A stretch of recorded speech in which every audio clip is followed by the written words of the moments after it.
A black woman moderated the panel. Now the billionaire can't stop watching her. Wayne stood in a conference room with $3 billion in the bank and realized he was completely alone. Then she walked in. Confident, brilliant, challenging every panelist to tell the truth instead of corporate nonsense. And Wayne thought, when's the last time I told the truth about anything? This is the story of how Stephanie Cross saved a man who didn't even know he needed saving. Close your eyes for just a moment. Think about the last time a story made you feel something real. Made your heart race. Made tears fall without permission. Made you remember why being human is so beautifully complicated. That's what we do here at CJ Stories. Whether you're returning or just discovering us, welcome home. This is your safe space for tears, laughter, hope, and everything in between. Today's story will take you somewhere unexpected. It'll make you think. It'll make you feel. And I promise you, you won't see the ending coming. But here's the thing, the magic only works if you stay till the very end. No skipping. No rushing. Just you, me, and a story that might just change how you see the world.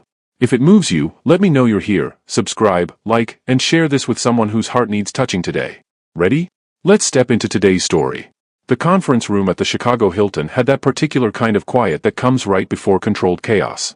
Wayne Lewis stood near the back wall, arms crossed, watching the tech industry's finest file into rows of seats like well-dressed cattle. June 14th, 2:30 in the afternoon, and he'd already sat through 4 panels about innovation that contained zero actual innovation. His phone buzzed. Again. He ignored it. Again. 37 years old, $3 billion in the bank, and somehow he'd let his assistant convince him that attending the Midwest Technology Summit would be good for his public image. Lewis Tech Innovations didn't need good publicity. They needed him back in the lab, fixing the AI integration problem that had kept him up for the past 6 nights. The moderator's chair at the front sat empty. 5 panelists were already seated behind the long table, checking their phones, sipping water, doing that thing where important people try to look comfortable under fluorescent lighting. Wayne recognized 3 of them.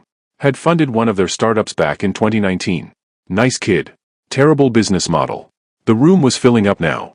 Maybe 300 people, all holding those branded tote bags conferences love to hand out. He should leave. Get back to the office. This whole thing was a waste of time. Then she walked in. Wayne's first thought was that she moved like someone who knew exactly where she was going. Confident but not rushed. She wore a navy suit that was all business, her natural hair pulled back in a low bun that looked effortless but probably wasn't. She carried a leather portfolio under one arm and had the kind of presence that made people glance up from their phones. She took the moderator's seat, set down her portfolio with deliberate care, and surveyed the panel with an expression that suggested she'd already read every single one of their bios and found half of them exaggerated. Wayne straightened slightly, uncrossed his arms. A woman next to him leaned toward her companion. That's Stephanie Cross. She runs Cross Consulting. Did that amazing panel at the Denver Summit last year. I heard she turned down Google twice. 3 times, actually. Wayne pulled out his phone, pulled up a browser, typed in her name. The search results loaded fast. Stephanie Cross, 35, founder and CEO of Cross Consulting, specializing in corporate diversity strategy and executive coaching. MBA from Northwestern. Before that, a decade at McKinsey. Featured in Forbes, Fast Company, Black Enterprise. Current client list that read like a Fortune 500 directory. He looked up. She was testing the microphone, her voice clear and warm as it filled the room. Good afternoon, everyone. Thank you for joining us for what I promise will be the only panel today where we discuss actual solutions instead of theoretical possibilities. A ripple of surprised laughter went through the audience. One of the panelists looked mildly offended. She didn't seem to notice or care. We're here to talk about scalability in emerging markets, she continued. Not to impress each other with jargon or talk around problems we're all afraid to name directly. So let's begin with a simple question. She turned to the panelist on the far left, a silver-haired man Wayne recognized as the CEO of a major software company. Mr. Richardson, your company expanded into Southeast Asia last year and pulled out 8 months later. What actually went wrong? The room went silent. That particular kind of silent where everyone's paying attention because someone just asked the question nobody else had the guts to ask. Richardson cleared his throat, shifted in his seat, started to give some polished answer about market research and strategic pivots. I'm going to stop you right there, Stephanie said, her tone still pleasant but with steel underneath. That's the answer you gave to your shareholders. I'm asking what actually went wrong. This is a room full of people who've all made expensive mistakes. Nobody here is judging. But they are hoping to learn something useful. Wayne felt something shift in his chest. A kind of attention he hadn't paid to anything outside of code and hardware in years. Richardson paused. Then, surprisingly, he laughed. A real laugh, not a corporate one. We didn't listen, he said.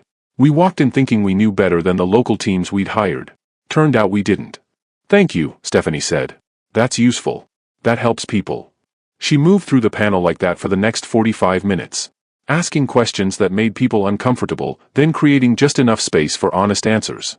When panelists tried to dodge, she'd redirect with surgical precision. When they got too technical, she'd translate for the audience.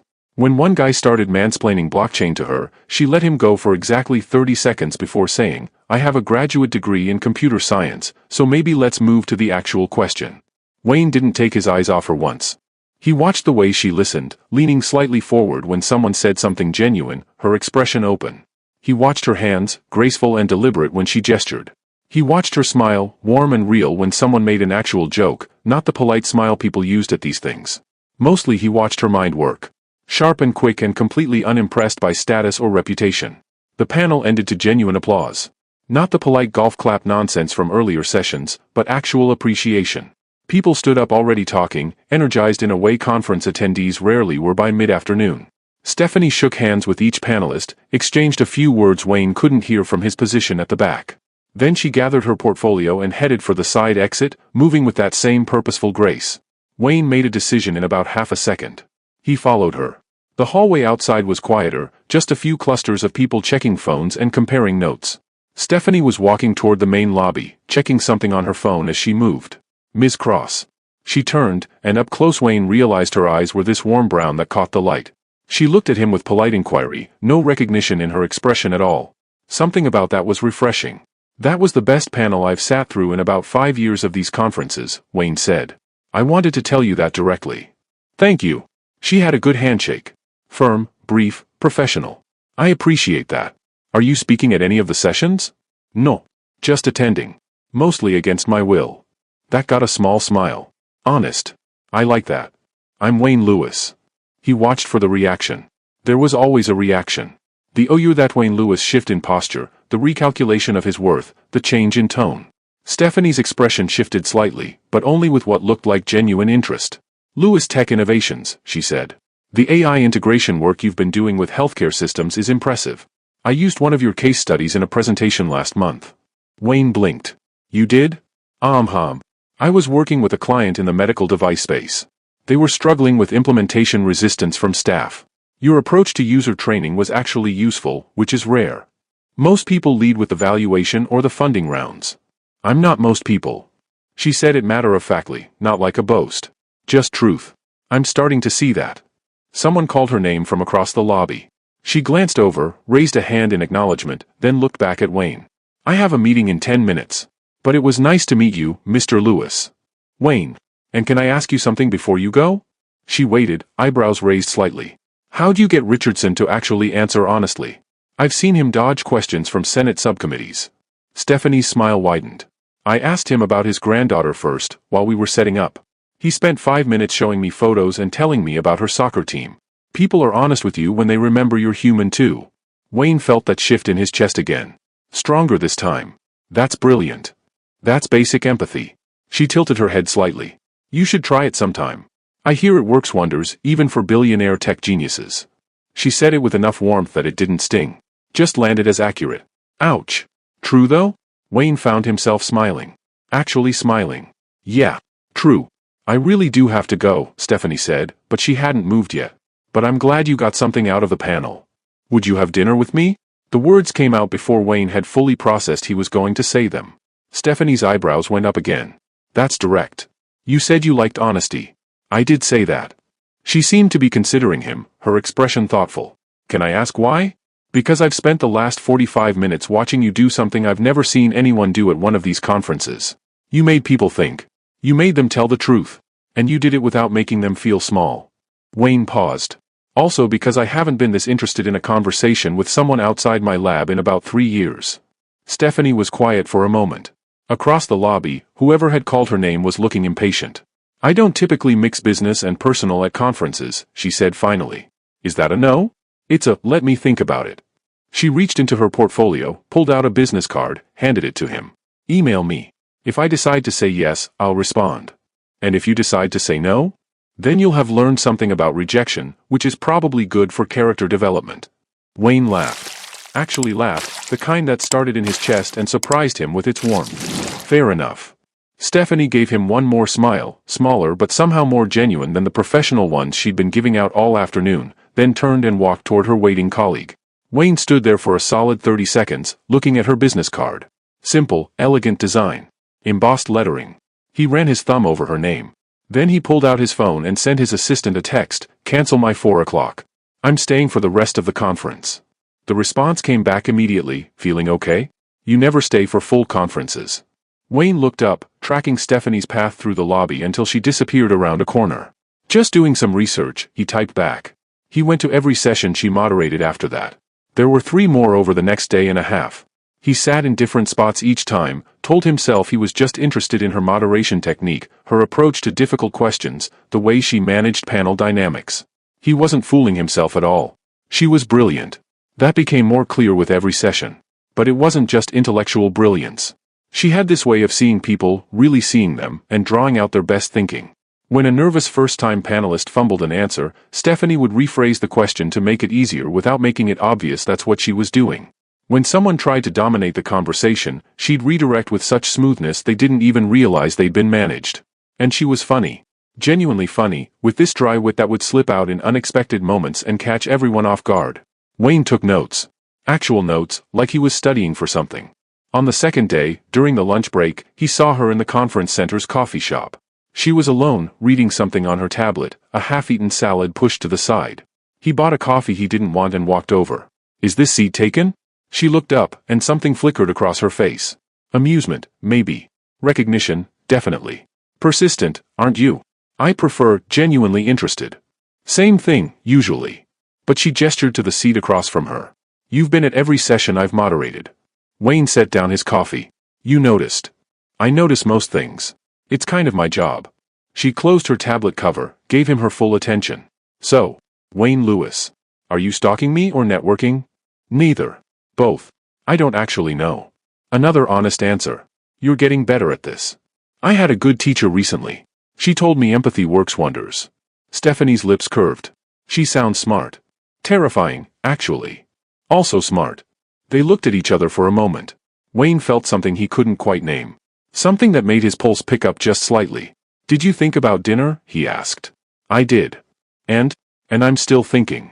She picked up her water glass, took a sip. "Tell me something real about yourself. Not the bio everyone can Google. Something true." Wayne considered that. He could give her something safe, something that sounded personal but wasn't really. That's what he'd normally do. Instead he said, "I'm lonely." Stephanie's expression shifted.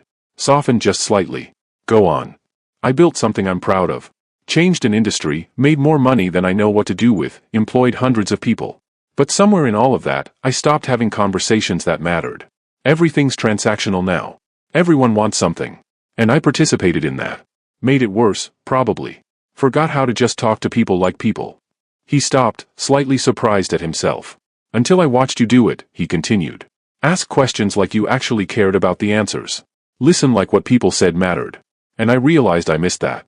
Being around someone who's interested in things besides what I can do for them or what they can get from me." Stephanie was quiet for a long moment. Around them, the coffee shop hummed with conference energy, but their table felt separate somehow. Quieter. "Okay," she said finally. "Okay? Dinner. Tomorrow night. After the closing session." She held up one finger. "One condition." "Name it." "We don't talk about work. Not yours, not mine. No business cards, no networking, no strategic anything. Just 2 people having a meal and a conversation." Wayne felt something loosen in his chest. Relief, maybe. Hope, definitely. "I can do that." "Can you? When's the last time you had dinner with someone and didn't discuss business at all?" He thought about it. Couldn't actually remember. "That's what I thought," Stephanie said, but she was smiling. "This will be educational for both of us." "How so?" "I'll get to see if there's an actual person under all that billionaire genius intensity. And you'll get to practice being human." "When you put it that way, it sounds like therapy." "Maybe you need therapy." "Probably. But I'll settle for dinner with you." Stephanie laughed, and the sound did something to Wayne's nervous system he wasn't entirely prepared for. "Tomorrow night," she said. 7 o'clock. There's a place called the Purple Pig on Michigan Avenue. Meet me there." "I'll be there." "Don't be late. I hate waiting." "Noted." She stood, gathering her tablet and bag. looked down at him with an expression that was part amusement, part curiosity, part something he couldn't quite read. "You're interesting, Wayne Lewis. I haven't decided if that's good or dangerous yet. Can't it be both? That's what I'm afraid of." She walked away, and Wayne sat there with his untouched coffee, watching her go and realizing he was in trouble. The good kind of trouble. The kind he hadn't felt in years. The kind that made tomorrow night feel like the most important meeting of his entire career. Don't forget to hit the subscribe button for more emotional and heart-touching stories that speak to the soul, and share your thoughts in the comments to tell us which story you want to hear next. Now let us continue. Wayne arrived at the Purple Pig at 6:45. 15 minutes early, which felt ridiculous, but he'd been ready since 6 and sitting in his apartment felt impossible. He'd changed shirts 3 times. Actually stood in front of his closet like he was 17 again, trying to figure out what said, "I'm interested," but not trying too hard, while also being a 37-year-old man who owned custom-tailored everything. He'd settled on dark jeans and a gray Henley. No tie. No jacket. Just himself. The restaurant was bustling, that perfect kind of busy where the energy felt warm instead of chaotic. Small plates, Mediterranean food, the smell of garlic and wine and something roasting that made his stomach remind him he'd been too nervous to eat lunch. Stephanie walked in at 6:58. She wore a green dress, simple and elegant, her hair down now in soft curls that framed her face. No business armor tonight. Just her. Wayne stood up from the bar where he'd been waiting, and she smiled when she saw him.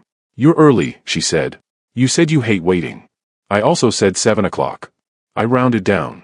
She laughed, and just like that, the nervousness in Wayne's chest settled into something easier. Something that felt almost comfortable. They were seated at a small table near the window, overlooking Michigan Avenue.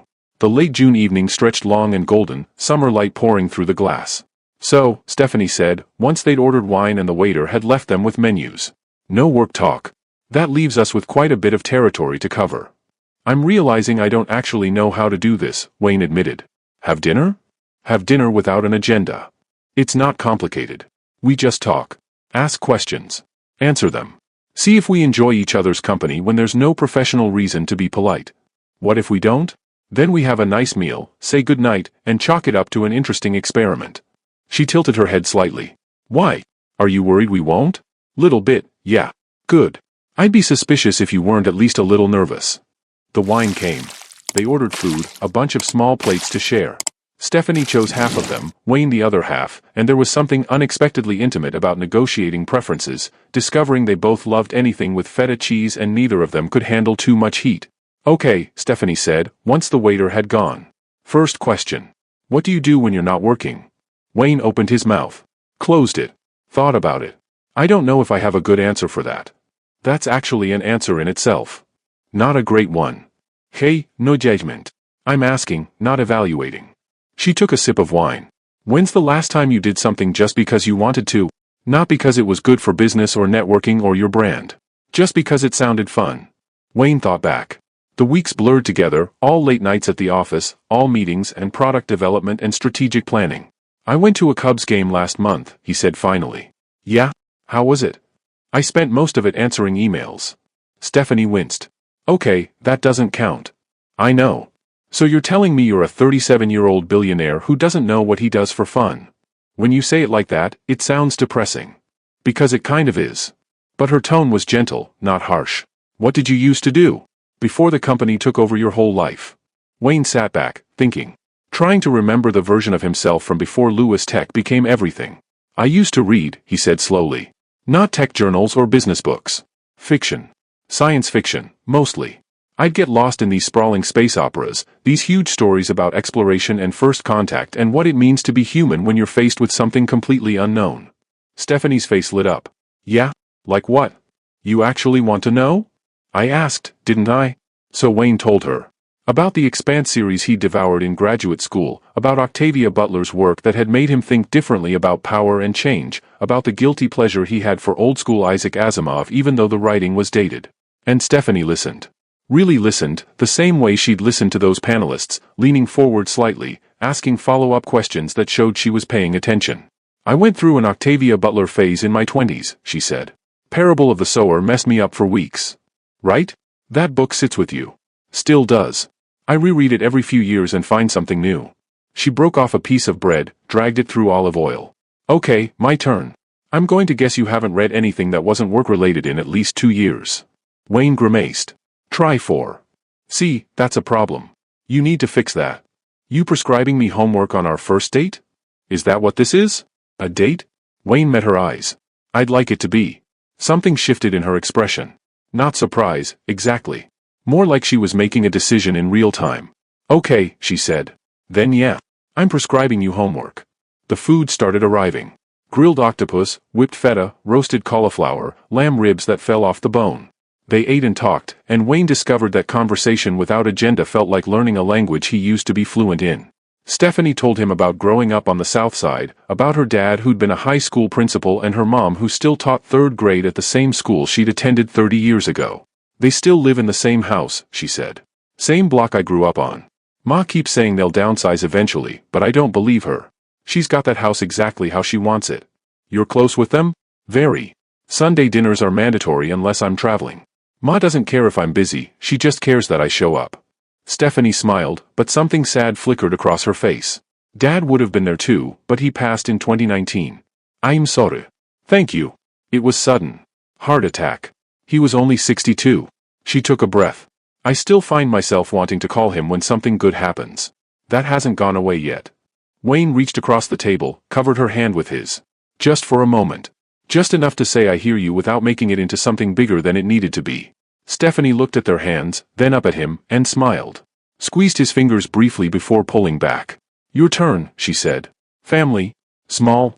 Just my mom and a sister. Dad left when I was 8, haven't heard from him since. That must have been hard. Mom made it work. She was an accountant, picked up extra clients, made sure we had what we needed. Never made us feel like we were struggling even when I know now that we were. Wayne paused. She's the reason I'm careful with money. Watching her budget every dollar, make it stretch. Even now, with everything I have, I can't shake her voice in my head asking if I really need something. She sounds smart. She is. Retired now, living in Evanston. I see her every couple weeks. And your sister? Denver. She's a landscape architect, married, 2 kids. We talk maybe once a month. She thinks I work too much. Sounds like she's right. Starting to think everyone's right about that. They talked through the whole meal, through a second glass of wine, through the waiter quietly clearing plates and bringing the dessert menu neither of them looked at. Stephanie told him about starting her consulting business right after her dad died, how it had felt like the only thing she could control when everything else was falling apart. How her first client had been a referral from a former McKinsey colleague who believed in her enough to take a chance. How she'd built it slowly, carefully, refusing to scale too fast because she'd seen too many companies collapse under their own growth. Wayne told her about the early days of Lewis Tech, the prototype he'd built in a rented garage with 2 buddies from MIT, the 57 investor meetings before someone finally said yes. The terror of the first big contract, the bigger terror of actually having to deliver on promises he wasn't entirely sure he could keep. What was the moment you knew it was going to work? Stephanie asked. Wayne thought about it. When we landed the partnership with Northwestern Memorial. That was 2017. It was our first major healthcare system, and if we'd screwed it up, we were done. But 3 months in, I got a call from one of their ER doctors. She told me our system had flagged a medication interaction the pharmacy had missed. Potentially saved a patient's life. He stopped, remembering that phone call, standing in his tiny office with his hand pressed against the window. That was when I knew we weren't just building something profitable. We were building something that mattered. That's a good moment, Stephanie said softly. Yeah, it was. The restaurant was quieter now. Wayne glanced around and realized they'd been sitting there for almost 3 hours. The waiter was politely hovering, clearly ready to close out their section. I should let you go, Wayne said, though he didn't want to. Probably. Stephanie didn't move either. This was nice. Yeah? Don't sound so surprised. You're actually interesting when you're not in billionaire mode. You're going to keep giving me grief about that, aren't you? Absolutely. Someone needs to. She gathered her purse, and Wayne signaled for the check. I'm glad you asked me to dinner. I'm glad you said yes. They split the bill despite Wayne's protest, Stephanie insisting with a look that said this wasn't negotiable. Outside, the June evening had cooled into something perfect, that golden hour light painting Michigan Avenue in amber and rose. Can I walk you somewhere? Wayne asked. I'm just a few blocks away. But yeah, you can walk with me. They headed north on Michigan, past shop windows and other couples doing the same slow evening stroll. Wayne kept his hands in his pockets to resist the urge to reach for hers. So, Stephanie said after they'd walked half a block in comfortable silence. What happens now? Now? You got your dinner. Your chance to prove there's a person under the billionaire thing. What's next? I'd like to see you again. Yeah? Yeah. If you're interested. Stephanie stopped walking. They were in front of a bookstore, the window display showing new summer releases. She turned to face him. I'm interested, she said. But I need you to know something first. Okay. I don't date casually. I don't have time for it, and honestly, I don't have the energy. If we do this, if we keep seeing each other, I need to know you're actually available. Not just physically, but emotionally. Because the money and the success and the company, that's all great. But it can't be everything. There has to be room for something else. Wayne looked at her, standing there in the evening light, being direct in a way that should have been intimidating but instead felt like relief. I want there to be room, he said. I don't know if I'm any good at making it, but I want to try. That's honest. I'm learning from someone pretty smart. Stephanie smiled. Okay then. Let's try. So I can call you? You can call me. Tomorrow? Eager. Is that bad? No. She reached out, straightened his collar even though it didn't need straightening. The touch sent warmth through his chest. It's kind of sweet, actually. They stood there for a moment, close enough that Wayne could smell her perfume, something light and citrusy. Close enough that it would be easy to lean down, to kiss her, to make this moment into something more. But something told him to wait. To let this build slowly. To earn it. Good night, Stephanie. Good night, Wayne. She walked away, and Wayne watched until she turned a corner and disappeared.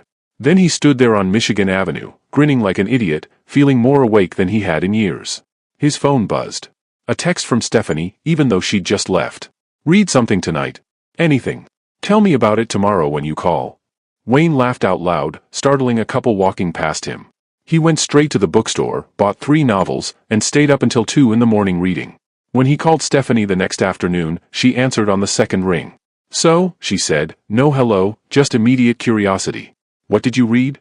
All 3 books I bought. All 3? Wayne, I said read something, not develop insomnia. Couldn't help it. Once I started, I remembered what I'd been missing. Which one was your favorite? They talked for an hour. About the books, about other things they'd been missing, about nothing and everything. And when they finally hung up, Wayne immediately wanted to call her back. Over the next 3 weeks, they fell into a pattern. Dinners twice a week, sometimes fancy places, sometimes hole-in-the-wall spots Stephanie knew about that served the best food Wayne had ever tasted. Long phone calls that started about plans and drifted into conversations about everything else. Text messages throughout the day, random thoughts and observations and pictures of things that made them think of each other. Wayne started leaving work at reasonable hours. Started saying no to meetings that didn't matter. Started remembering what it felt like to look forward to something besides a product launch.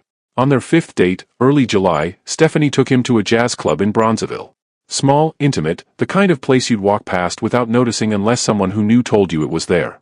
They sat close together in a corner booth, the music washing over them, and Stephanie's hand found his under the table. Their fingers intertwined naturally, easily, like they'd been doing this for years instead of weeks. Wayne looked at her in the dim light, the way the stage lights caught the angles of her face, the way she closed her eyes when a saxophone solo hit just right. And he knew. Just knew, with complete certainty. He was falling in love with her. When the set ended, they walked out into the warm July night. The city hummed around them, alive and electric. Come here, Wayne said softly. Stephanie turned to him, question in her eyes. He stepped closer, gave her time to step back if she wanted. She didn't. Wayne cupped her face gently, thumbs brushing her cheekbones, and kissed her. Soft at first. Careful. Then deeper as she melted into him, her hands sliding up his chest to link behind his neck. When they finally broke apart, both breathing harder, Stephanie smiled up at him. Took you long enough, she whispered. Wanted to get it right? Did you? Wayne kissed her again, slower this time, savoring it. You tell me, he said against her lips. Yeah, Stephanie breathed. You got it right?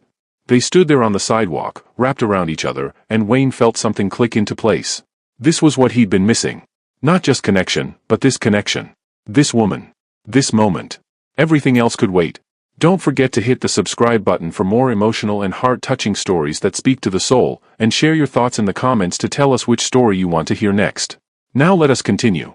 By mid-August, Wayne had rearranged his entire life around Stephanie, and he didn't even mind. Tuesday and Thursday dinners had become routine. Weekend brunches at places she loved.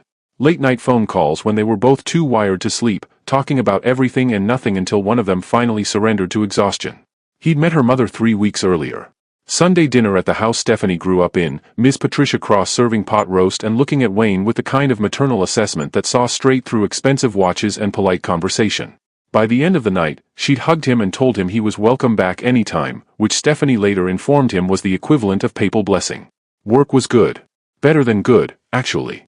The AI integration project had finally clicked into place, and they were about to announce a partnership with 3 major hospital systems that would triple their healthcare division. Wayne's board was thrilled. His investors were thrilled. He was thrilled, mostly because success meant he could afford to keep his evenings free. It was August 28th, a Thursday, and Wayne was supposed to meet Stephanie at her place at 7. They were planning to cook together, something they'd started doing lately. She'd teach him her grandmother's recipes, he'd try not to burn anything, they'd end up ordering takeout anyway and laughing about it. He was walking out of his office at 6:15, earlier than he'd left in years, when his phone rang. His sister, Claire. He almost let it go to voicemail, then remembered he'd missed her last 2 calls. "Hey," he answered, heading for the elevator. "Can I call you back in an hour? I'm on my way to—" "It's Mom." Wayne stopped walking. Claire's voice had that quality to it, the one that made his stomach drop. "What happened?" "She fell. At home, coming down the stairs. Neighbor found her about an hour ago." Claire's voice cracked. "Wayne, she broke her hip. They're doing surgery tomorrow morning at Northwestern." The elevator doors opened. Wayne got in automatically, brain trying to process. "Is she okay? I mean, beyond the hip." "She's stable. Conscious. In pain, but they've got her on medication. I'm on a flight that lands at 9:30 tonight." Claire took a shaky breath. "Can you get to the hospital? I don't want her alone until I get there." "I'm leaving now." "Which room?" Claire gave him the details. They hung up. Wayne stood in the elevator, staring at his phone, then pulled up Stephanie's number. She answered on the first ring, voice warm. "Hey, you. Please tell me you're not calling to cancel because I already have all the ingredients and I will judge you forever." "It's my mom," Wayne said. "She fell. She's at Northwestern, they're doing surgery tomorrow. I have to go." Stephanie's tone shifted immediately. "Of course. Is she okay? Do you need anything?" "I don't know. I'm sorry about tonight." "Wayne, stop. Don't apologize. Go be with your mom. Call me later if you want to talk, or don't if you don't. Just take care of her and yourself." "Thank you. I mean it. Whatever you need." Wayne made it to Northwestern in 20 minutes, found his mother's room, and spent the next few hours sitting beside her bed while she drifted in and out of sleep. She looked small in the hospital bed, frilier than he'd ever seen her. His mom had always been this force of nature, efficient and unflappable. Seeing her like this made something twist in his chest. Claire arrived at 10, and they sat together through the night, dozing in uncomfortable chairs, taking turns holding their mother's hand. The surgery the next morning went well. 3 hours, a pin and some screws, the orthopedic surgeon optimistic about recovery. But recovery meant months of physical therapy. Meant she couldn't live alone for a while. Meant everything was about to get complicated. Wayne spent Friday at the hospital. Then Saturday. Then Sunday, coordinating with Claire about next steps, about who would stay with their mom, about rehab facilities and home care options. He texted Stephanie updates. She responded with exactly what he needed, no pressure, just support and occasional reminders to eat something and get sleep. Monday afternoon, his mom was being transferred to a rehab facility. Wayne was handling the paperwork when his phone rang. His VP of operations, Marcus. "We have a problem," Marcus said without preamble. Wayne stepped into the hallway. "What kind of problem?" "The Mercy Hospital contract. They're threatening to pull out." "What? Why?" "We've been in implementation for 2 months, everything's been smooth. Their new CTO doesn't think so. He's questioning the whole system, wants to renegotiate terms, and if we don't get in front of this by Wednesday, we're going to lose a $15 million contract." Wayne pressed his fingers against his temples. "Wednesday. I can't do Wednesday. My mom just had surgery, she's—" "I know, and I'm sorry, but this is kind of critical. If Mercy pulls out, the other 2 hospitals in that partnership are going to get nervous. This could domino into losing all 3 contracts. Can you handle it? He specifically asked for you. Says he won't meet with anyone else." Marcus paused. "Wayne, I wouldn't ask if it wasn't important." Wayne looked back through the window at his mother's room, where Claire was helping her sign discharge papers. "Fine. Set it up for Wednesday morning. Early. I'll be there." He hung up and immediately felt guilty. Felt torn. Felt like he was failing at everything. Tuesday evening, Wayne finally made it to Stephanie's apartment. She opened the door, took one look at his face, and pulled him inside. "You look exhausted," she said, leading him to the couch. "I am exhausted." Wayne sank into the cushions. "Mom's settled at the rehab place. Claire's staying with her tonight. I have about 12 hours before I need to be back." Stephanie disappeared into her kitchen, came back with tea he didn't ask for but appreciated. She curled up next to him, and Wayne automatically put his arm around her, pulling her close. "Tell me what you need," she said quietly. "Just this. Just you." They sat like that for a long time, not talking, just being. Wayne felt the tension in his shoulders start to ease, the constant buzzing in his head quiet down to something manageable. "I have to go to St. Louis tomorrow," he said finally. "Emergency meeting. One of our major clients is threatening to pull their contract. Can someone else handle it?" "Apparently not. They specifically want me." Wayne rubbed his face. "The timing is terrible. Mom needs me here. Claire has to fly back to Denver on Thursday, and I'm supposed to be fixing a problem that wouldn't exist if I'd been paying attention instead of." He stopped. Stephanie shifted to look at him. "Instead of what?" "Instead of leaving early every day to see you. Instead of letting other people handle things I usually manage myself." Wayne heard the words coming out and hated them, but couldn't seem to stop. "I took my eye off the ball, and now it's a mess." Stephanie was quiet for a moment. When she spoke, her voice was careful. "Are you saying you regret spending time with me?" "No. That's not what I meant." "Then what did you mean?" Wayne didn't have a good answer. He was tired, stressed, feeling pulled in 16 directions, and nothing he said was coming out right. "I just need to fix this," he said. "Get Mom stable, get the contract handled, get everything back under control." "Okay." Stephanie stood up, putting distance between them. "So fix it." "Steph. No, I mean it. You need to handle your business, handle your family stuff. That's important. That's what you should do." There was something in her tone that Wayne couldn't quite read. Not anger, exactly. Something else. "Are you upset?" he asked. "I'm trying not to be." She crossed her arms, then uncrossed them, like she was deciding something. "Look, I get it. You're under pressure. Your mom needs you. Work needs you. That's real, and I'm not going to make you feel bad about priorities. But nothing. There is no but. Go to St. Louis. Take care of business. I'll be here when you get back." Wayne stood, crossed to her. "Something's wrong. Talk to me." "I'm fine." "You're not fine. I can tell when you're not fine." Stephanie looked at him for a long moment, and Wayne saw something complicated moving across her face. Then she sighed. "I'm just wondering if this is sustainable," she said quietly. "What do you mean?" "This. Us. You have this whole massive life, this company that needs you constantly, responsibilities everywhere. And I knew that going in, I did. But I'm watching you tear yourself apart trying to be everything to everyone, and I don't know where I fit in that equation." "You fit. You're important to me. I know I am. Right now. But what happens when the next crisis hits? And the one after that? How many times are you going to have to choose between me and everything else?" Wayne felt something cold settle in his chest. "You're asking me to choose?" "No. I'm asking you to think about whether you actually have room in your life for a relationship. A real one, not just someone you see when it's convenient." "That's not fair." "Maybe not. But it's honest." Stephanie's voice was gentle, which somehow made it worse. "Wayne, I really care about you. These last 2 months have been wonderful. But I've watched you this week try to hold everything together, and you're running yourself into the ground. Something has to give." "So what are you saying?" "I'm saying maybe you need to focus on what's in front of you right now. Your mom. Your company. The things that were there before me and will be there after." Wayne stared at her. "After? I didn't mean it like that." "Didn't you?" They looked at each other across the few feet of space that suddenly felt like miles. "I should go," Wayne said finally. "Early flight tomorrow." "Wayne, wait. It's fine. You're right.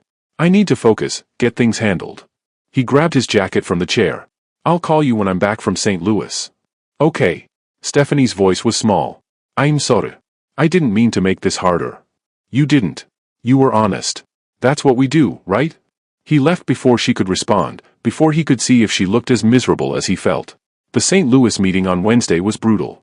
4 hours of the new CTO picking apart every aspect of their system, questioning projections, demanding concessions Wayne didn't want to give. He held his ground on the important stuff, gave way on things that didn't matter, and by the end had salvaged the contract. It should have felt like a win. Instead, it just felt exhausting. He called his mom from the airport. She sounded better, more like herself, asking about work and telling him not to worry so much. Claire had extended her trip through the weekend to help coordinate care. He didn't call Stephanie. She didn't call him either. Thursday passed. Friday. Wayne buried himself in work, telling himself he was just giving them both space to think. Telling himself that Stephanie was right, he needed to get things under control before he could be present for a relationship. Telling himself a lot of things that didn't make the hollow feeling in his chest go away. Saturday morning, he was in his office reviewing quarterly projections when his assistant knocked. "You have a visitor," she said, looking uncertain. She doesn't have an appointment, but she said it's important. Wayne looked up, hope flaring that maybe Stephanie had. His assistant stepped aside, and a woman Wayne hadn't seen in 3 years walked into his office. Victoria. His ex-fiancée. "Hello, Wayne," she said, smiling that familiar smile. "Surprise." Wayne sat frozen, his brain trying to process. Victoria looked exactly like he remembered. Polished, beautiful, perfectly put together in a way that had always been slightly intimidating. "What are you doing here?" he managed. "I'm back in Chicago. Took a position with Keller and Associates downtown." She settled into the chair across from his desk like she belonged there. "I heard about your mom. I wanted to check on you." "How did you hear about my mom?" "I still know people. Word gets around." She tilted her head. "You look tired. Are you okay?" "I'm fine." "Victoria, I don't understand what you're doing here." "I told you. I wanted to see you. Make sure you were all right." She paused. "And maybe to talk. We left things in a strange place, and I've always regretted that." Wayne's phone buzzed on his desk. He glanced down reflexively. A text from Stephanie. "Finally. Can we talk? I miss you." His heart lurched. He looked up at Victoria, sitting in his office like a ghost from a past he'd thought was settled. "This isn't a good time," he said. "It never is with you. That was always the problem, wasn't it?" Victoria's smile turned sad. "But I'm patient. I can wait." She stood, pulled out a business card, set it on his desk. "Call me when you're ready. I'd really like to catch up properly." She left, and Wayne sat there staring at her card and his phone, feeling like his life was spiraling in directions he couldn't control. He picked up his phone, pulled up Stephanie's text, started typing a response. Then stopped. What was he supposed to say? That his ex-fiancée just showed up out of nowhere? That he was drowning in responsibilities and didn't know how to make space for everything? That he missed her but had no idea how to fix what felt broken? Wayne set the phone down without responding. He'd figure out what to say later. Right now, he just needed to get through the next thing. And then the next. And maybe eventually he'd figure out how to get back to the person he'd been 2 months ago, when everything felt possible and Stephanie looked at him like he'd hung the moon. His phone buzzed again. Another text from Stephanie. "Or not. I understand if you need more space." Then nothing. Wayne dropped his head into his hands and tried to remember when everything got so complicated. Don't forget to hit the subscribe button for more emotional and heart-touching stories that speak to the soul, and share your thoughts in the comments to tell us which story you want to hear next. Now let us continue. Wayne didn't call Stephanie that weekend. Or the next week. Or the week after that. By mid-September, it had been 3 weeks since they'd spoken, and Wayne had convinced himself he was doing the right thing. Stephanie deserved someone who could actually show up, who wasn't constantly juggling crises and splitting focus between 100 different demands. He was doing her a favor, really. Letting her find someone better. He almost believed it. His mom had moved back home with a live-in aide, a kind woman named Ruth who handled the physical therapy schedule and made sure she didn't overdo it. Claire had returned to Denver. Work had stabilized. The Mercy contract was secure, the new partnerships were launching smoothly, and Wayne had thrown himself back into the 18-hour days that used to feel normal. Everything was under control. Everything was fine. He was miserable. Victoria had called twice, left voicemails about getting coffee, catching up properly. Wayne hadn't returned those calls either. He wasn't interested in revisiting that particular piece of his past, no matter how convenient the timing might appear. It was a Tuesday evening in mid-September when Wayne finally admitted he couldn't keep going like this. He was sitting in his apartment, staring at his phone, at the last text from Stephanie that he'd never answered. "Or not. I understand if you need more space." 3 weeks ago. 3 weeks of silence that he'd created, that he'd maintained, telling himself it was necessary. He opened a bottle of scotch he'd been saving for something special. Poured a glass. Then another. Sat on his couch in the dark apartment and let himself feel everything he'd been pushing down. He missed her. God, he missed her. Missed her laugh, her honesty, the way she called him out when he was being ridiculous. Missed Sunday dinners with her mom, missed cooking disasters and late-night conversations, missed the way she fit perfectly against his side when they watched movies neither of them paid attention to. Missed feeling like a person instead of just a CEO. His phone rang. For one wild second, he thought maybe it was her, maybe she'd felt him thinking about her across the city. It was his mom. "Hi, honey," she said when he answered. "Did I wake you?" Wayne glanced at the clock. 9:30. "No, I'm up. Everything okay?" "Everything's fine. Ruth just left, I'm settling in for the night." She paused. "I was just thinking about you. Wanted to hear your voice." "I'm here. What's going on?" "That's what I should be asking you. You sounded sad when you visited Sunday." Wayne had stopped by for an hour between meetings, brought groceries, made sure everything was running smoothly. He thought he'd hidden it better. Just tired, he said. Wayne Alexander Lewis, I've known you for 37 years. Don't lie to your mother. Despite everything, Wayne smiled. Yes, ma'am. So tell me what's really wrong. Wayne took a sip of scotch. Considered deflecting, then remembered that his mom had an uncanny ability to extract truth. I messed up, he said quietly. With that lovely woman you brought to dinner? Stephanie? Yeah. With her. What happened? So Wayne told her. About the pressure of trying to balance everything when she got hurt, about the conversation with Stephanie that had exposed all his fears about not having enough room in his life, about the 3 weeks of silence he'd let stretch out because he didn't know how to bridge it. His mom listened without interrupting, the way she always had. Are you finished? She asked when he'd run out of words. Yeah. Good. Now let me tell you something, and I want you to really hear me. Wayne sat up straighter, the tone in her voice pulling him to attention. When your father left, I was terrified, his mom said. 2 kids, 1 income, bills I wasn't sure I could pay. I could have shut down. Could have decided that I didn't have room for anything except survival. But you know what I realized? What? That the people we love aren't a distraction from life. They're the reason we're living it. Her voice was gentle but firm. You think you're protecting Stephanie by pushing her away. But really, you're just protecting yourself from having to be vulnerable. Wayne closed his eyes. What if I can't do it? Can't balance everything? Baby, nobody balances everything perfectly. That's not how life works. You just do your best, and you let the people who love you help carry the weight. She paused. Do you love her? The question hit him square in the chest. Yeah, Wayne said, the word coming out rough. Yeah, I do. Did you tell her that? No. Why not? Because I'm an idiot? His mom laughed softly. Well, at least you're self-aware. That's a start. They talked for another 20 minutes, his mom dispensing the kind of wisdom that only comes from living through hard things and coming out the other side. When they finally hung up, Wayne sat in the dark apartment feeling something shift inside him. He'd been so focused on all the ways he might fail Stephanie that he'd never stopped to consider what they might build together if he actually tried. He picked up his phone, pulled up her number, started to call. Then stopped. A phone call wasn't enough. Not after 3 weeks of silence. Not after walking away when things got hard. He needed to do better than that. Wednesday morning, Wayne walked into his office with a plan. He called his assistant in first thing. I need you to clear my schedule for next week, he said. She blinked.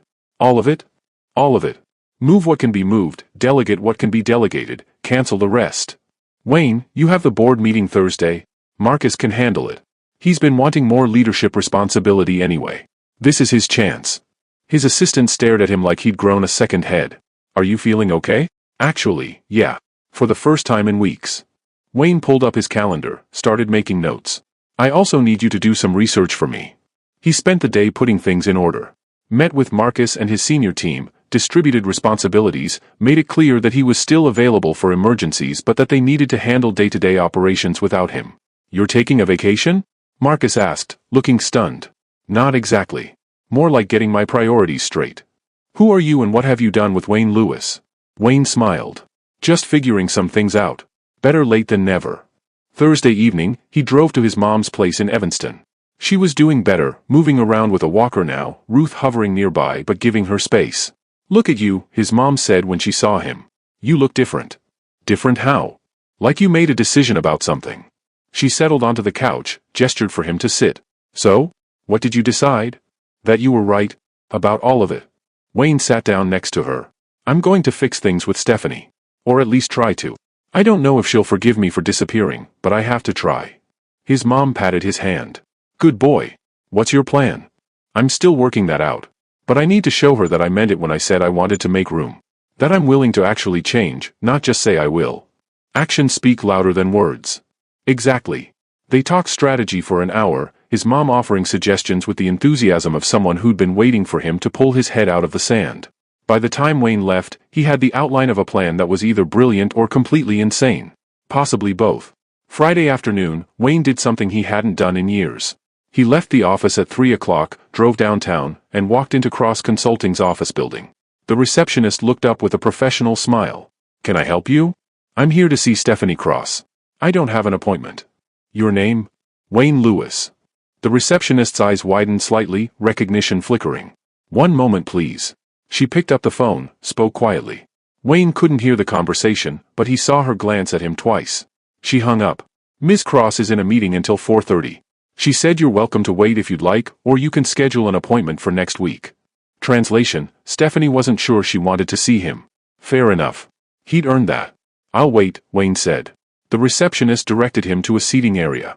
Wayne sat, and for the next hour and a half, he waited. Watched people come and go. Answered a few emails. Mostly just sat with his own nervousness, wondering what he'd say when he finally saw her. At 4:40, the receptionist's phone rang. She answered, then looked at Wayne. Ms. Cross can see you now. 5th floor, corner office. Wayne took the elevator up, heart pounding harder than it had before any investor pitch or board meeting. The 5th floor was quiet, elegant, Stephanie's aesthetic visible in every detail. Her assistant, a young man with glasses, stood up as Wayne approached. Mr. Lewis. Go ahead in. Wayne opened the door. Stephanie sat behind her desk, and the sight of her after 3 weeks hit him like a physical thing. She looked beautiful and professional and guarded in a way she'd never been with him before. Hi, Wayne said. Her voice was carefully neutral. This is a surprise. I know. I'm sorry for just showing up. You don't have to apologize. This is a business. She gestured to the chair across from her desk. Seat. Wayne sat. The desk between them felt like a statement. How's your mom? Stephanie asked. Better. She's home now, doing physical therapy. Should be back to normal in another month or so. I'm glad. I've been thinking about her. She asks about you. Something flickered across Stephanie's face. That's nice of her. They sat in uncomfortable silence for a moment. This wasn't how they talked to each other. This polite, careful distance felt wrong. I messed up, Wayne said finally. Which part? All of it. Shutting down when things got hard. Disappearing for 3 weeks. Making you feel like you were the problem when really I was just scared. Stephanie leaned back in her chair, studying him. Scared of what? Of not being enough. Of letting you down. Of having to choose between you and everything else and choosing wrong. Wayne met her eyes. You were right that night. I didn't have room in my life for a relationship. Not a real one. I was trying to fit you into the margins, and that wasn't fair to either of us. So what changed? Saturday evening, October 5th, Wayne took Stephanie to Gibson's Steakhouse in the Gold Coast. Upscale, classic, the kind of place where you went for celebrations. She wore a deep burgundy dress that made his brain stop working properly, her hair in soft curls that he wanted to run his fingers through. What's the occasion? She asked over appetizers. We celebrating something specific? Just us, Wayne said. Being back together. Being happy. I like that occasion. They were halfway through dinner when Wayne's phone buzzed. He glanced at it reflexively, saw Victoria's name, and immediately turned the phone face down. Stephanie noticed. Everything okay? Yeah.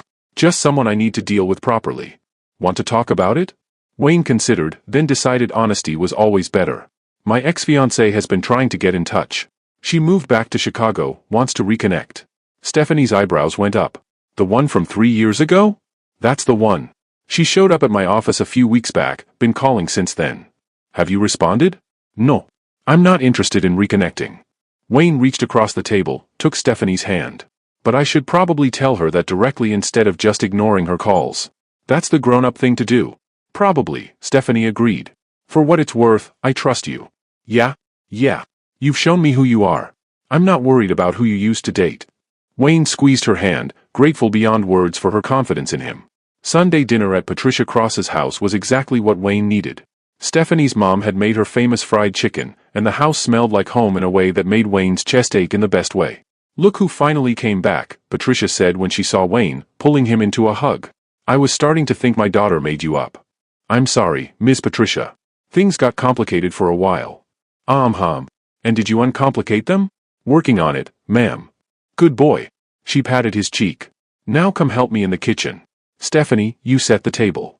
Wayne followed Patricia into the kitchen, where she immediately put him to work mashing potatoes. They worked in comfortable silence for a few minutes before she spoke again. My daughter loves you, Patricia said quietly. I can see it all over her face when she talks about you. I love her too. I know you do. I can see that too. Patricia turned to look at him directly. But love isn't enough on its own. You have to show up for it. Every day. Even when it's hard. Especially when it's hard. Yes, ma'am. I'm learning that. Good. Because if you hurt my baby again, we're going to have a very different conversation. She said it with a smile, but Wayne heard the steel underneath. Mama bear protecting her cub. Understood. I don't plan on hurting her ever again. Plans are nice. Actions are better. Wayne nodded, taking the wisdom to heart. Dinner was loud and warm and everything Wayne's childhood dinners had never been. Patricia told stories about Stephanie as a kid, showed Wayne embarrassing photos, treated him like family in a way that made him feel both welcomed and accountable. After dinner, while Stephanie was helping her mom clean up, Wayne stepped outside to make a phone call he'd been putting off. Victoria answered on the second ring. "Wayne, I was beginning to think you were avoiding me." "I was," Wayne said honestly. "But that wasn't fair. You deserve a real conversation." "Oh, okay." She sounded surprised. "Do you want to meet for coffee or—" "No, I think this is better over the phone. Victoria, I appreciate you reaching out, but I'm not interested in reconnecting. I'm in a relationship with someone I love, and I'm committed to building a future with her." Silence on the other end. Then, "I see. I wish you all the best. I hope Chicago is good for you. But I think it's better if we don't stay in touch." "Right. Well." Victoria's voice had that tight quality he remembered from their breakup. "Good luck with everything, Wayne." "You too." He hung up and immediately felt lighter. One more piece of his past properly closed. Stephanie came out onto the porch a few minutes later, wrapped a blanket around both of them. "You okay?" she asked. "Better than okay. Just handled something I should have handled weeks ago." "The ex?" "Yeah. Told her clearly that I'm not interested. That I'm committed to someone else." Stephanie smiled up at him. "Someone else, huh? She sounds lucky. I'm the lucky one." Smooth talker. Wayne kissed her, soft and lingering. Just honest. By mid-October, they'd fallen into a new rhythm that felt sustainable. Wayne worked reasonable hours, came home for dinner most nights, kept weekends mostly clear. When he did have to work late or handle an emergency, he communicated about it, let Stephanie know what was happening instead of just disappearing into work mode. Stephanie's business was growing. She'd landed 2 new major clients, was expanding her team, and Wayne loved watching her navigate the challenges with the same grace she brought to everything else. They were building something together. Not just a relationship, but a life. It was October 20th, a Friday evening, when Wayne decided he was ready for the next step. He'd been thinking about it for weeks, planning in a way that felt both terrifying and absolutely right. He'd enlisted Patricia's help, which had earned him a hug so tight it cracked his back, and her enthusiastic blessing. He'd called Claire, who'd screamed so loud he'd had to hold the phone away from his ear. He'd told his mom, who'd cried happy tears and told him she was proud of him. Now he just had to actually do it. Wayne had arranged everything carefully. Told Stephanie they were going to Navy Pier for dinner at a restaurant she'd mentioned wanting to try. She dressed up, looking beautiful in a navy blue dress that matched her eyes somehow, and Wayne's hands were sweating the entire drive there. "You're quiet," Stephanie observed as they walked toward the pier. "Something on your mind?" "Just thinking about how much I love this city in the fall," Wayne said, which wasn't a complete lie. The October evening was perfect, cool but not cold, the sky painted in purples and oranges as the sun set over the lake. Navy Pier was busy but not packed, people enjoying the last warm days before winter settled in. Wayne led Stephanie to a specific spot at the end of the pier, away from most of the crowds, where the view opened up to show the entire Chicago skyline reflected in Lake Michigan. "Wow," Stephanie breathed. "This is gorgeous." "Yeah, it is." But Wayne wasn't looking at the skyline. He was looking at her. Stephanie turned, caught him staring, smiled. "What? Just appreciating the view. That's terrible and cheesy. Doesn't make it less true." She laughed, and Wayne felt his heart rate kick up another notch. This was it. This was the moment. "Steph, I want to tell you something." "Okay, but if you're about to confess some weird secret, maybe save it for after dinner because I'm really hungry." Wayne smiled. "Not a weird secret. Just the truth."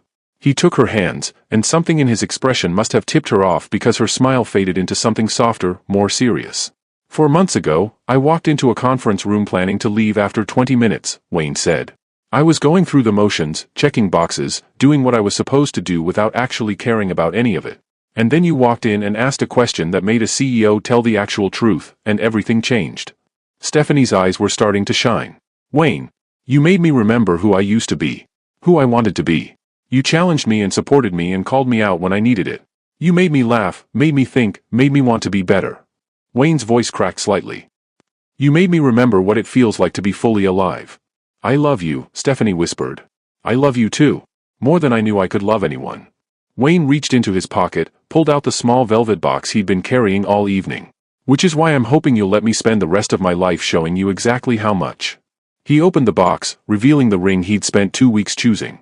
A sapphire, deep blue and surrounded by small diamonds, unique and beautiful and nothing like a traditional engagement ring because Stephanie was nothing like anyone traditional. Then he got down on one knee. Stephanie gasped, both hands flying to her mouth. Stephanie cross, will you marry me? Wayne asked. Will you let me be your partner, your best friend, your person for the rest of our lives? I promise to show up for you every single day. To communicate even when it's hard. To make room for us no matter what else is happening. To love you exactly as you are while supporting who you're becoming. Tears were streaming down Stephanie's face now. Yes, she said, the word coming out choked and happy and certain. Yes, of course yes.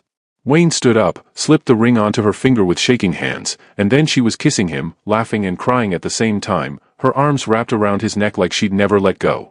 Around them, people started clapping. Wayne barely heard them. His entire world had narrowed down to the woman in his arms, the way she was looking at him like he'd given her everything she'd ever wanted. I can't believe you did this, Stephanie said, pulling back just enough to look at the ring, then at him, then at the ring again. Wayne, it's perfect. You're perfect. Now you're just lying, but I'll allow it because I'm engaged. She kissed him again. How long have you been planning this? Couple weeks. Your mom helped. Ma knew? Stephanie laughed. She didn't say a word. I'm impressed. She's very invested in us. Also slightly terrifying. That's what makes her great. They stood there for a long time, wrapped around each other, watching the sun finish setting over the city they both loved. Wayne felt something settle deep in his chest. A peace he'd never experienced before. A certainty that this, right here, was exactly where he was supposed to be. Can we skip dinner and go tell Ma? Stephanie asked. She's going to lose her mind. Wayne laughed. Whatever you want. It's your night. It's our night. Our night, Wayne agreed. They drove to Patricia's house, and Stephanie barely waited for the door to open before announcing, Ma, we're engaged. Patricia screamed, pulled them both inside, hugged them so hard Wayne thought his ribs might crack. She cried happy tears, made them tell her every detail 3 times, called half her church group to share the news, and opened a bottle of champagne she'd apparently been saving for exactly this occasion. I knew, she kept saying. I knew he was the one when he came to that first Sunday dinner and actually listened when I talked instead of just waiting for his turn to speak. That's your test? Wayne asked. Baby, you'd be surprised how many people fail it. They stayed late, celebrating, planning, Patricia already talking about venues and dates and whether spring or fall weddings were better. Wayne sat back and watched Stephanie glow with happiness, her hand constantly going to the ring on her finger like she couldn't quite believe it was real. Around midnight, they finally headed back to Stephanie's apartment. She was practically bouncing with energy, talking a mile a minute about everything they needed to do, everyone they needed to tell. We should call your mom, she said. And Claire. And oh my God, we need to actually plan this. Where do we even start? Wayne pulled her onto the couch, into his arms. We start tomorrow. Tonight, let's just be happy. Stephanie settled against him, some of the manic energy fading into contentment. I am happy. Ridiculously, completely happy. Me too. I was so scared 3 weeks ago, she admitted quietly. When you disappeared. I thought maybe I'd been wrong about us. You weren't wrong. I was just too stubborn and scared to see what was right in front of me. But you figured it out. I had help. Your mom's pretty wise. She really is. Stephanie tilted her head up to look at him. Promise me something. Anything. When we have kids someday, you'll tell them this story. How their dad was brilliant but kind of an idiot about feelings, and how their mom had to be patient while he figured it out. Wayne's breath caught. Kids? I mean, eventually. If you want them. We've never actually talked about that and maybe I should have before accepting your proposal but... Wayne kissed her, cutting off the rambling. I want them. With you. Everything with you. Stephanie smiled against his lips. Good. Because I want everything with you too. They sat there in the quiet apartment, making plans and dreaming out loud about a future that felt suddenly, brilliantly real. 6 months later, on a perfect April afternoon, Wayne and Stephanie got married in a garden ceremony at the Chicago Botanic Garden. Small and intimate, just family and close friends, exactly what they both wanted. Patricia cried through the entire ceremony. Wayne's mom held her hand, the two mothers already best friends after months of wedding planning together. Claire stood as Wayne's best person, Stephanie's best friend Keisha stood as her maid of honor, and when the officiant asked if anyone objected, someone made a joke that sent laughter through all their guests. When Wayne said his vows, promising to show up every day, to communicate even when it's hard, to love Stephanie exactly as she is, his voice broke and he didn't even care. When Stephanie said hers, promising to challenge him and support him and always call him out when he's being ridiculous, everyone laughed and Wayne fell in love with her all over again. They kissed as husband and wife, and Wayne thought about that conference room 4 months ago, about the woman who'd walked in and changed everything. The reception was at a restaurant in Lincoln Park, small and perfect, everyone they loved in one room. Wayne danced with his wife, with his mom, with his new mother-in-law who kept telling him he better take good care of her baby. Late in the evening, when things were winding down, Stephanie pulled him outside for a moment alone. "Happy?" she asked. "Happiest I've ever been," Wayne said honestly. "Me too." She leaned up, kissed him softly. "I love you, husband. I love you, wife." They stood there in the April evening, the city lights glowing around them, and Wayne knew with absolute certainty that this was just the beginning. The best parts were still to come. 2 years later, Wayne and Stephanie stood in the nursery of their new house in Lincoln Park, looking down at their daughter sleeping peacefully in her crib. "She has your eyes," Stephanie whispered. "She has your stubbornness," Wayne countered. "Kid fought sleep for 2 hours. That's just smart. Why sleep when there's a whole world to explore?" Wayne wrapped his arm around his wife, pulled her close. Lewis Tech was thriving under his more balanced leadership style. Stephanie's consulting firm had expanded to 3 cities.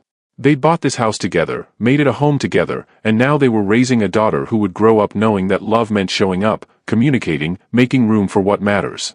"You know what I was thinking about today?" Wayne said. "What?" "That conference panel. 4 years ago. How different my life would be if I'd skipped it." "But you didn't skip it." "Best decision I never knew I was making." Stephanie smiled up at him.